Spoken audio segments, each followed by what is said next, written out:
Hello, everyone. We are back on the Republican Party. It's a hard place to get away from. Last week, we talked with my old friend Peter Wehner, one of America's most distinguished columnists. He writes for the New York Times and the Atlantic. His latest New York Times piece, What Has Happened to My Party Haunts Me, is about his lost party. Then a couple of days later, we did a show with David Daley about how the Republicans are stealing elections inside the far right's 50-year plot to control American elections. Daley's new book is called Anti-Democratic. There's an Orwellian quality both to Daley and Wehner. And my guest today goes full Orwell on us. Steve Benen is the Rachel Maddow Show, a rather small show. I'm sure most of you haven't heard of it. And the editor, he's a well-known writer, and he has a new book out. It's called Ministry of Truth, and it's about our beloved Republican Party. Steve is joining us. Steve, where are you at the moment? I'm at 30 Rock in New York City. I'm just a few feet from Rachel Maddow's office. So can you get her on? Can we seize her? You're in the heart of mainstream media. You're the heart of the lie, Steve. I am indeed. Unfortunately, Rachel will not be able to join us. She is not in the building right now, but maybe next time. And that's funny. For 1984, Orwell designed his Ministry of Truth around Senate House in London, which is where I went to university. I'm guessing if Donald Trump and the Republicans, if they could write, maybe they would design it around your building. I think that's a distinct possibility. I think you're onto something here. So in all seriousness, Steve, the new book, it's out today, Ministry of Truth, a shocking title. I'm sure it's going to do very well. Is there an Orwellian quality? I'm suggesting that Orwell has rewritten the American Republican Party.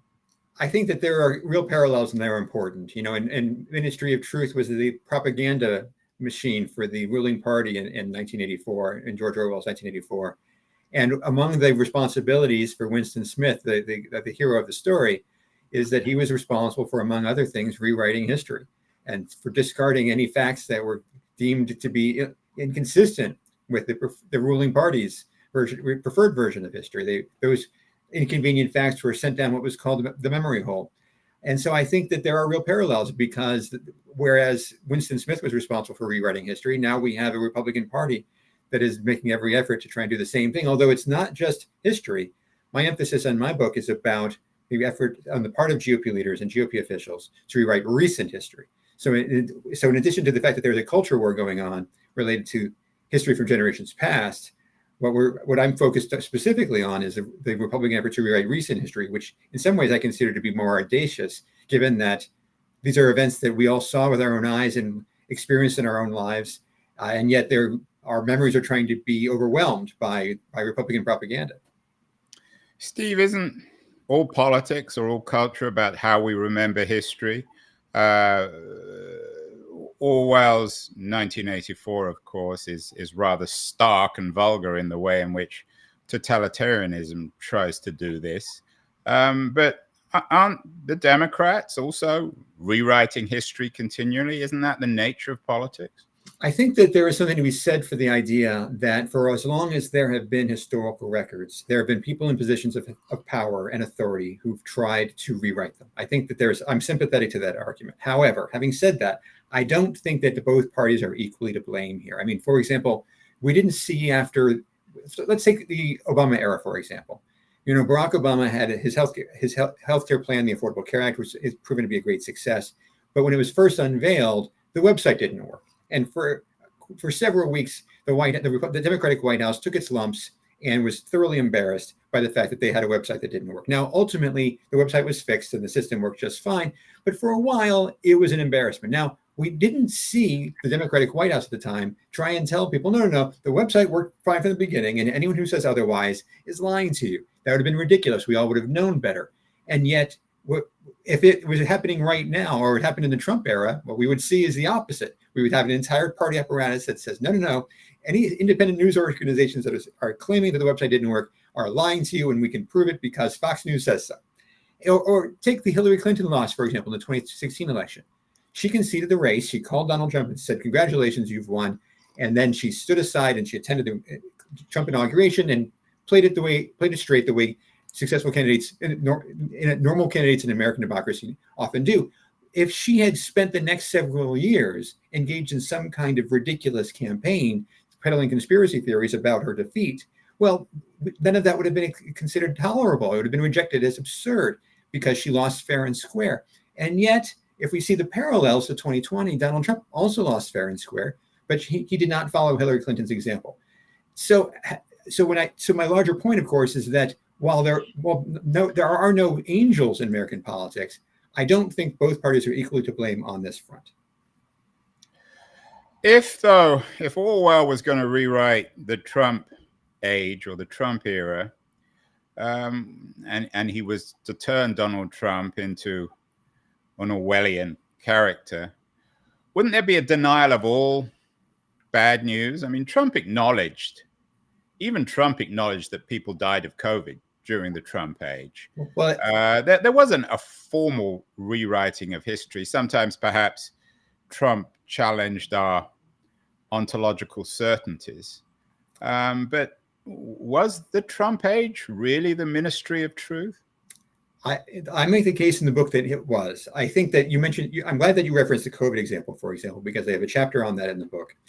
I think that when we look back at the Trump era and we look back at Trump, specifically his handling of the pandemic, we see a disaster. It was a deadly catastrophe that didn't have to unfold the way it did. And yet, at this point in time, years removed from the intensity of the crisis, Donald Trump to this day continues to say he can't understand why anyone would deny him the praise that he believes he deserves for the handling. But Steve, I don't necessarily disagree with you. We've done lots of shows on this, but one could also argue that Trump, for better or worse, poured a huge amount of money into research, which is why we got an antidote for the COVID vaccine so fast.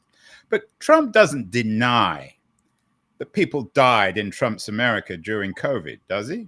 No, but he denies his own role, his own culpability in having failed. The culpability is complicated. I'm guessing that had there been a Democratic president at the time and something similar would have happened, they would have done the same thing.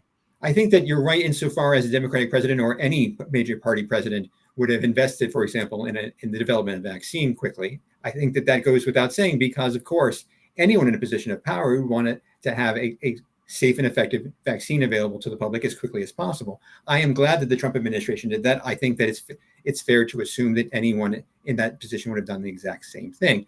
What we didn't have a Democratic president, for example, who was encouraging people to try and to consider quack cures. We didn't have a Democratic president who stood at the White House press briefing room and talked about injecting people with disinfectants. We didn't have a Democratic president who brought in quacks from Fox News and elsewhere to supersede the opinions of actual experts in the White House, who were then pushed aside because they told the president things he didn't want to hear. I think that there is a qualitative difference here between the two.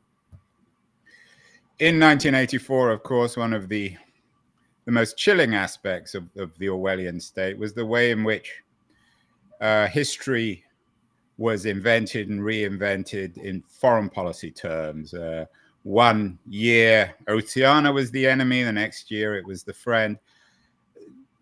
Have the Republicans done the same thing in terms of America's relations with the world, particularly China and Russia, where Trump in particular seems to have a complicated relationship, both personally and conceptually, with what are supposedly America's enemies, or at least from the Democratic side, from the party, from the Democratic Party, China and Russia are clearly our enemies, and Europe are our friends. Whereas for Trump, it's not entirely clear. Right. No, and it's an important point. I have a chapter in the book about, for example, the Trump-Russia scandal from 2016, which I consider to be one of the more important scandals in American history. Although in the rewritten version of the story, in Republican circles, the story has been discredited as ridiculous. I think that the evidence suggests otherwise. I think that if we look back at the Robert Mueller's special counsel report and the report from the Republican-led Senate Intelligence Committee, we know a handful of facts. We know, for example, that Trump's operation welcomed Russian assistance in the 2016 campaign. We know that the Trump campaign received Russian assistance. We know that the Trump campaign benefited from Russian assistance. We know that the Trump campaign lied about their interactions with Russian officials. And perhaps most importantly, we also know that the Trump campaign and the Trump operation ultimately obstructed the investigation once there were open lines of inquiry into the scandal. And so having with all that in mind, I think it's worth emphasizing that while the Trump-Russia scandal in Republican circles right now is dismissed as nonsense, I think the evidence suggests otherwise. The only reason that there are so many people who believe the Trump line on this is because of the Orwellian rewritten story. Oddly enough, again, following up on 1984 and the Orwellian stuff, and given that your book is called Ministry of Truth, that's unavoidable. Sure. Yeah. Trump boasts, and there's some truth to this, although maybe you'll push back on it, that his administration was a more peaceful one than the Democratic administrations previous to his and the one that followed. Is there any truth to that, or does Trump lie? Sorry, not Trump lie, but do the Republican parties lie about wars? Is this part of your narrative? I think that while this is not a point that I emphasize in the book, I think this is an important question because while Trump likes to present himself as a candidate of peace and as a candidate of non-interventionist, the truth is that we have a candidate Trump right now who routinely speaks about the possibility of making military offensives, launching military offensives into Mexico, our immediate neighbor to the south, because he believes they would be effective in curtailing the drug trade, for example. And so on the one hand, we have someone who talks about the prospects of peace. On the other hand, talking about the prospects of a military intervention with our southern neighbors, who is a country that is our ally and is a country that is one of our leading trade partners. And so I think that there is a conflict there. Now, the conflict to my mind, is born of the fact that Trump is easily confused and has no core principles and is often uncertain about how best to govern effectively. But nevertheless, the contradiction is real. Is there a contradiction there? And I hear it often in terms of criticisms of the Republican Party between Trump as an old man who's easily confused and spends too much time screaming and shouting on X and playing golf, and this idea of him and his party being manifestations of Orwellian totalitarianism? Can he be both at the same time, Steve? I think it's a provocative question, and I think it's a thoughtful one. And I think that what's important for your audience to understand and recognize is that there are certain distinctions. That Donald Trump is a figure. He is an important person in Republican politics. He is the dominant voice in Republican politics, but he is but one man as part of a larger operation. And so I think that the criticisms of Trump about his intellect, about his familiarity with public policy, about his familiarity with reality, I think those criticisms are well grounded.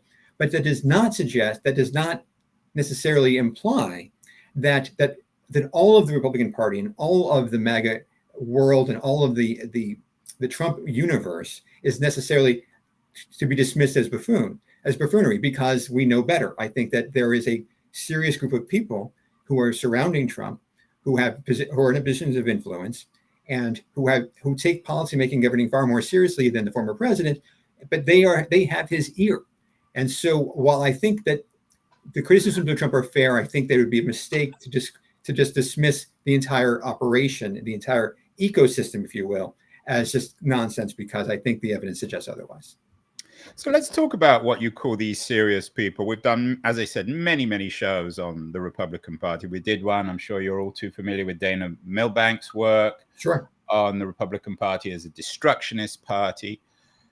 There's always been this criticism back in the 80s and 90s, or in the Reagan age, or presumably even before that, around Nixon, about the Koch brothers and all these powerful industrialists supposedly investing in destroying America. Are these, and I use your word carefully, Steve, are these serious people, the money, the influence, the marketing geniuses behind Trump and MAGA?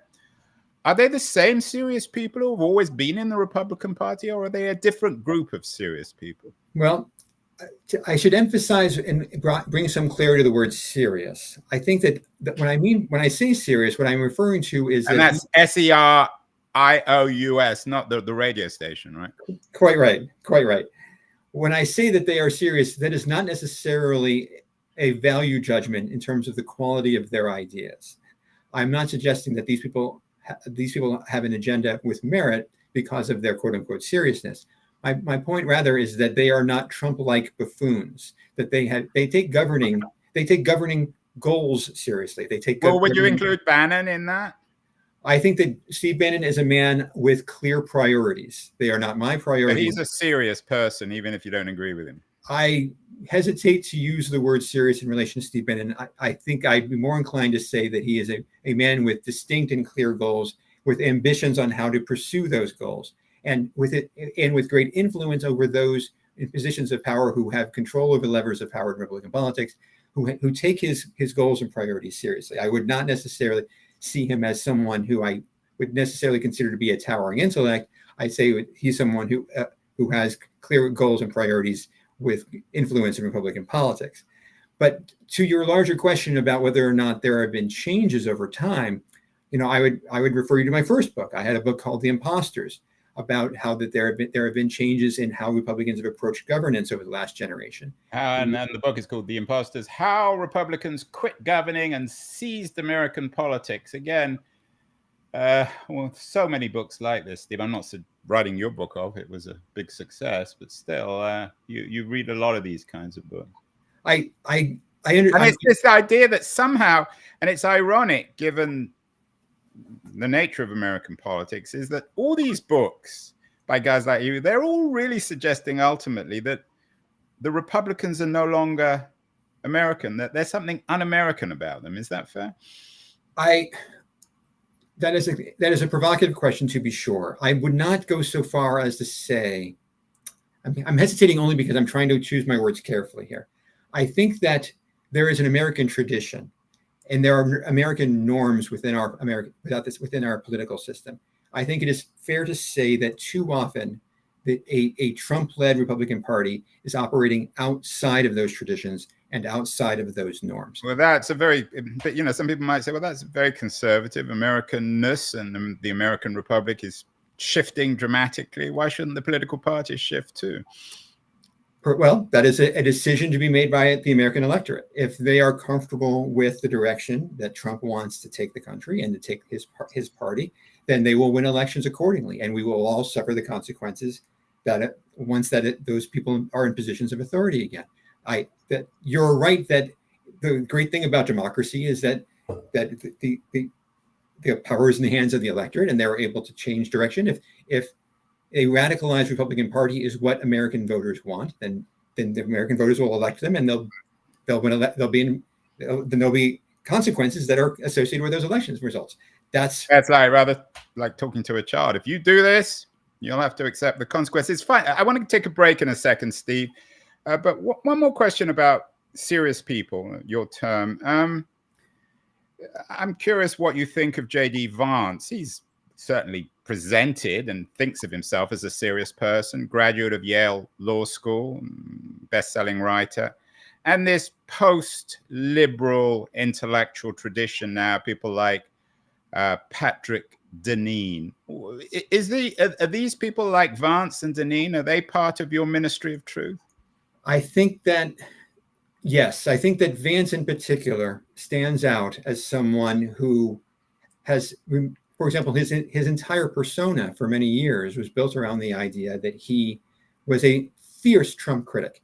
There have been multiple reports, for example, about Vance having privately described Trump as someone he perceives as someone, a potentially American Hitler.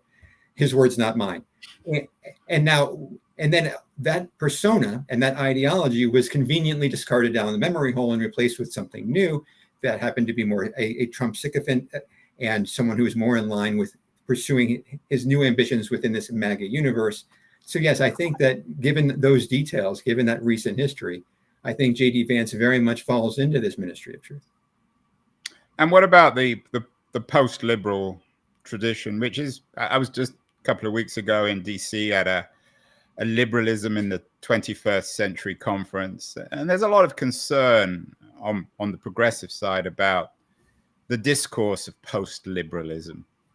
What do you make of it in terms of the Ministry of Truth? I mean, people like Benen, they're traditional academics. They're not relying on Orwell. They're making moral arguments. They're going back to Aristotle. You may or may not agree with them, but isn't there sort of an intellectual credibility to what they're trying to do? Even their interest in people like Orban in Hungary.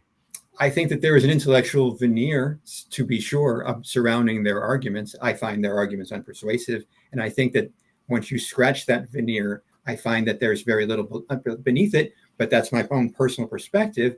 I think that certainly there is an academic pretense surrounding their work, and I think that in time, as those ideas are subjected to further scrutiny, that they will ultimately fail. But I welcome their role in the public discourse, to be sure. We're speaking with Steve Benen, rhymes with Lenin, not John Lennon, but Vladimir Ilyich, although he's anything but Leninist in his approach to politics. He's the author of The Ministry of Truth, a really interesting and important new book. He also works very closely with Rachel Maddow. When you watch her on television, some of the things that come out of her mouth are presumably written or thought up by Steve. Great guests like Steve are brought to us because of our friends at Liberties, a wonderful new quarterly of culture and politics. Going to run a short feature on Liberties, and I want to come back with Steve to talk specifically about reality in this world of the Ministry of Truth. So we'll be back in a second. Don't go away, anyone. There's still reality, at least on this show. The noise, there is nuance, insight. Liberties is not just a journal of ideas. It's a meteor of intelligent substance. It's the place to be for engaged citizens. Politics, opinion, substance. Liberties is a triumph for freedom of thought. A quarterly of urgency, of cultural exploration, of intellectual delight, of immaculate prose. It's invaluable. Subscribe now or find Liberties at your favorite bookseller. And you can subscribe to Liberties at libertiesjournal.com. We're speaking with Steve Benen, the author of The Ministry of Truth. Steve, the subtitle of the book is an intriguing one. Democracy, Reality, and the Republican War on the Recent Past. Let's talk about reality. Sometimes when I think about Trump, and I probably think about him like most of us too often, there seems to be an ontological challenge to what exactly reality is, given that his life has been spent as a reality television star.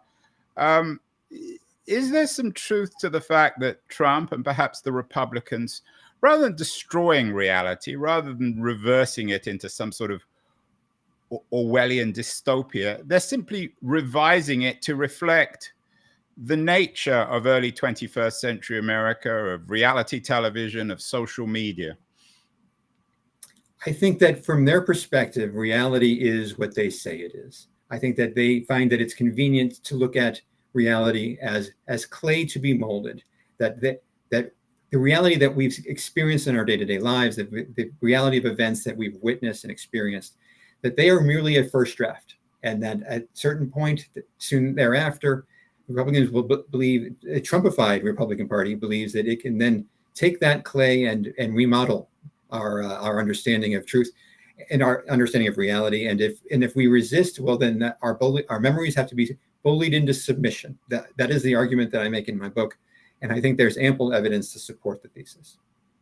But don't people, and I use this word carefully, watch American politics, because most Americans still watch it, whether it's on YouTube or on traditional television, as if they're watching reality television. So in that sense, Trump is actually rather familiar. And in an odd way, the reason perhaps why Harris has broken through is because she's also presented as a kind of reality television. There's no ideology there. There's no policy. It's simply smiling people and large crowds.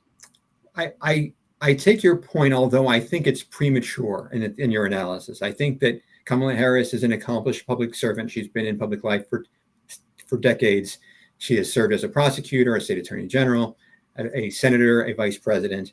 She is steeped in policy. And I think that while it's true that the Democratic ticket has not yet unveiled a detailed policy agenda, I would note two things. One, Donald Trump in his first two campaigns, never got around to presenting a policy agenda. In fact, the Republican Party in 2020 didn't even have a platform for the first time in over a century. But the other point of emphasis here for you and your audience is that I think we have to give the Harris campaign some time. There is some flexibility on this front because of the unique circumstances surrounding President Biden and his decision not to run for re-election so late in the process. I would be very surprised, and I'd be happy to come back on your show and apologize if in the coming weeks and months, the Harris campaign never produces a policy agenda and never has any kind of blueprint as it relates to what would happen after the election. But my suspicion is, and my belief is, and my reporting suggests that that is unlikely to happen. Well, we'll get you back on the show anyway. I'm not looking for apologies, Steve. You're a great guest. You're in the TV business. As I said, you're the producer for the Rachel Maddow Show. So you know all about television. It's all about the next episode. And it seems to me that the way in which Trump presents himself is in an episodic way. There's always the next episode. It's reality television. And that's its ontology. And that's how people watch it, both critics of Trump and his supporters. So in this sense, rather than unreality, it's a different kind of reality. As I suggested, a kind of a television reality. I mean, you know about this world. You're central to it. I mean, some people might even argue that the Rachel Maddow Show is the other side of the Ministry of Truth coin. I see what you're. I take your point. I understand the argument. I think that the details matter. I think that while it's true that Trump is presenting his own version of reality, the problem is that there are objective truths. There are core principles that matter in terms of understanding what has happened and what is real and what is true and what is not. For example, when Donald Trump has recently argued he finished building a border wall along the U.S.-Mexico border, he did not. Now he is committed to trying to convince people that he has succeeded on this front. But we know objectively, demonstrably, that is not the case.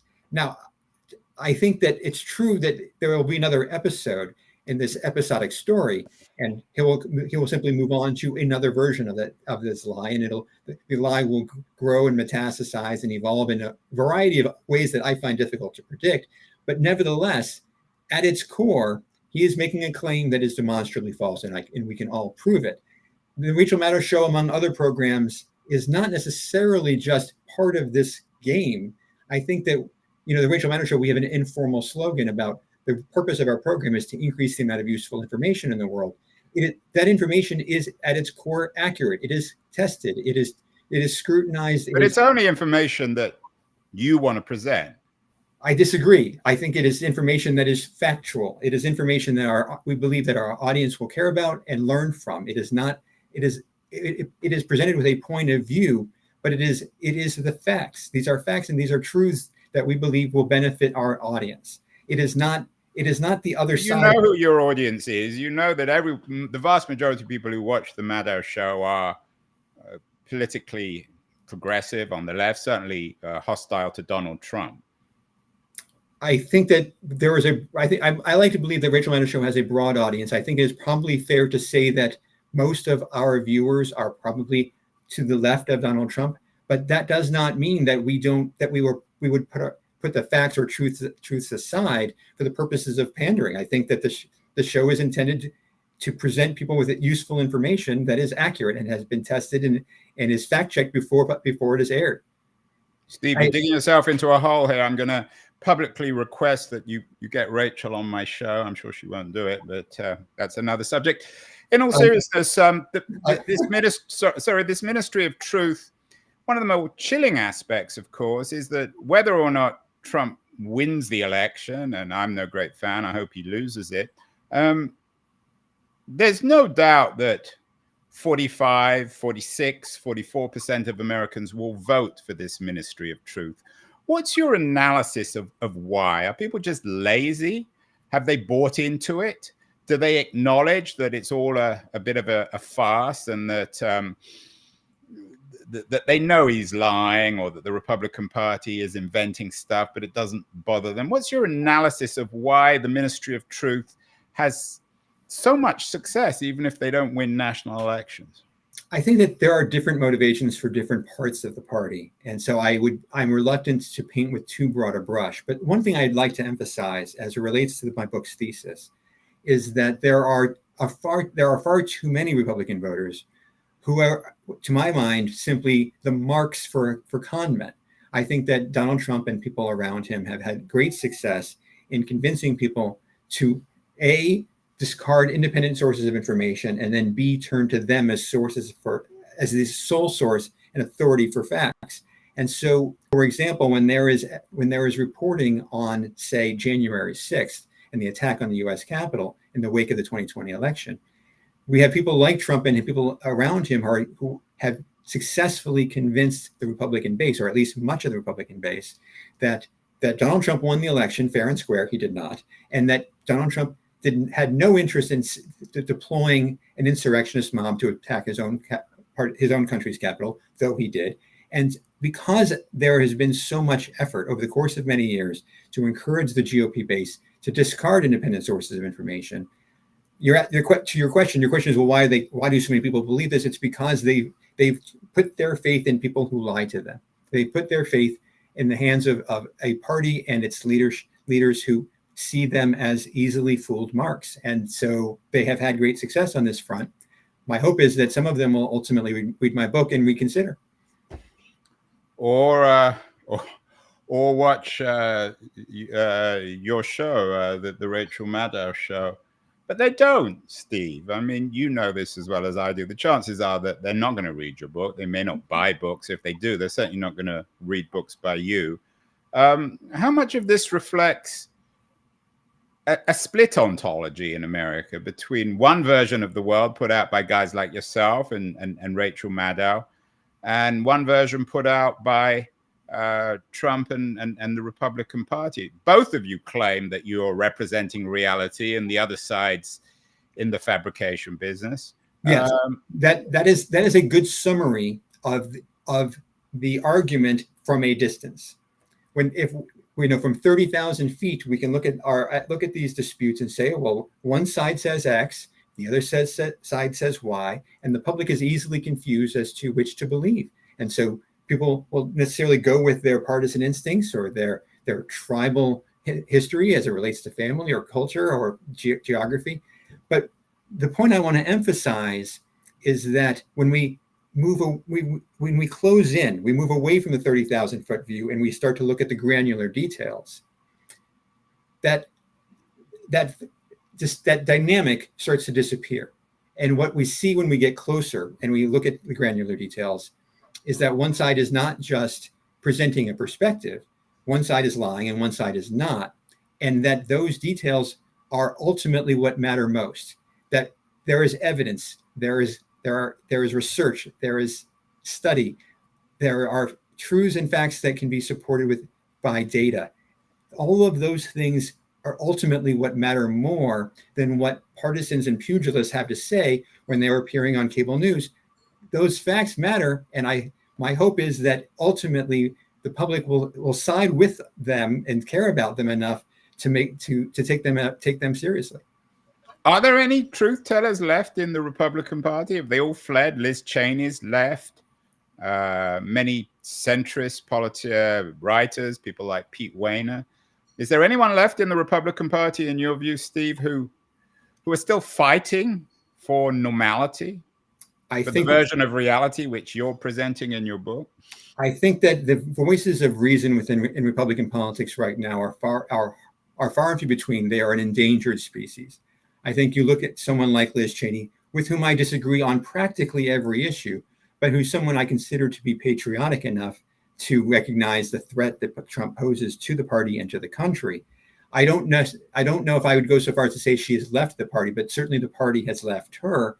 I think there are other voices, people like Adam Kinzinger and others who perhaps now consider themselves part of this Republicans for Harris movement. Are they still members of the party? I guess to some superficial degree, yes, but clearly they are not welcome. They're persona non grata within their former party, within the GOP apparatus. When I looked at Capitol Hill and I looked to see which members of congressional House Republicans and Senate Republicans who would be who Democrats would find it easy to work with on matters of great import, I think I struggle to count more than a handful who might be considered serious on matters of governing. What about somebody like Lindsey Graham? He gets wheeled out as, for better or worse now, it seems, by the Sunday shows as the acceptable, coherent, articulate voice of the Republican Party. Is he? I think that Lindsey Graham has gone through an incredible metamorphosis over the course of his career. I think that Lindsey Graham, in the not too distant past, was someone who was eager to work with Democrats on and forge bipartisan solutions on a variety of fronts, including immigration. He was a member of what was known as the Gang of Eight. I think that Lindsey Graham has been replaced. I think Lindsey Graham believes that it was in his political interests to advance his own ambitions. It was in his interest to go from a fierce Trump critic to being an almost embarrassing Trump sycophant. And he has made that transition. I don't believe there is any way of him coming back. So to your question, I think the answer is that Lindsey Graham is the Lindsey Graham that we once knew as a serious policymaker is gone, and I fear that we will never see him again. We're missing Lindsey Graham. Obama came out with his favorite books of the summer. One of the books he included was When the Clock Broke, Con Men, Conspiracists, and How America Cracked Up in the Early 1990s by John Gantz. John was on the show earlier this summer. Gantz argues that the origins, certainly the ideological, the racist origins of the Republican Party, could be found back in the 90s with men like David Duke, who became more mainstream. In terms of the narrative of the Ministry of Truth, Steve, where do you begin in the book? Is it with Reagan? Is it with Nixon? Is it with Eisenhower? Is it with Abraham Lincoln? Well, see, I make the case that it began in earnest with the radicalization of Republican politics under Trump. I think that while the phenomenon, there are instances in which we've seen these kinds of tactics employed by Republicans and assorted partisans over the course of many years and many decades, in fact, many generations. I say that there is a unique set of circumstances surrounding the Trumpified Republican Party that it makes it a unique danger, not only to legislating and to election results, but ultimately to democracy itself, as the breakdowns become more prominent and more serious across the board on issues ranging small and far and wide, large and small. So how is this all, finally, Steve, how is this all going to end? Yesterday, we did a show with the prominent, very distinguished historian of Nazi Germany, Richard J. Evans. His new book, Hitler's People, The Faces of the Third Reich, suggests that there were ordinary Germans, middle-class Germans who worked for Hitler, senior lieutenants like Goebbels. Is this, do you believe that this could all end? You talked about democracy. Your book's subtitle is Democracy, Reality, and the Republicans' War on the Recent Past. Do you believe that if the Republicans come to power, if they won both houses and the presidency in the upcoming election, that we're going to see, you talked about J.D. Vance describing Trump as an American Hitler. Could we see an American Nazism in the way if things go badly in November of this year? I'm hesitant to make bold predictions about the near future because there's so much uncertainty surrounding the election and its results. But it's hard not to be concerned. I know that you and your audiences have probably heard Donald Trump in recent weeks and months talking about how that there need not be future voting because once he's in office, that he'll solve all of our problems. Did he really say that, Steve? Though, isn't that one of the things that's taken out of context? He was talking to some evangelical Christians, and he said, "I just need your vote this one time. After this, you don't need to worry." And I think from his narcissistic point of view, he'll run one more time, so he doesn't care how they vote after. Yeah, I think that I take your point, although I think that the volume and frequency with which he delivered the message and the ambiguities surrounding his phrasing in the context of someone who is overtly hostile towards democratic norms, who is increasingly hostile towards election results, who is increasingly affectionate towards those abroad who are authoritarians and dictators in their own right. Given all of that larger context, I think that it would be a mistake to necessarily assume that Donald Trump has earned and should receive the benefit of the doubt. So let's end on an Orwellian note. Orwell wrote, of course, 1984, where he invented the concept of the Ministry of Truth as a warning, not just about fascism, but particularly about Stalinism. What's the warning, the ultimate warning in Ministry of Truth, this Orwellian analysis of the contemporary Republican Party? If there are Republicans watching, and I hope there are for us, what would you suggest, Steve? Well, I think that the larger point that I hope that they would take away from this is that the integrity of the recent past and the integrity of the truth needs champions because it cannot speak for itself. And so I wrote this book with the intention of reminding Republicans and reminding the political world writ large that the more that we need to stand up for the integrity of the recent past, because while there are authoritarian figures throughout history who've tried to rewrite history, when they succeed, bad things happen for the people who live in their societies. It is worth celebrating the integrity of the recent past, the integrity of truth, and that ultimately will all benefit if those who attack it ultimately fail. Well, Steve Benen, congratulations on the new book, The Ministry of Truth. We'll have to get you back on the show after the election to see whether or not this Orwellian dystopia has come into place. Thank you so much, and congratulations on the new book.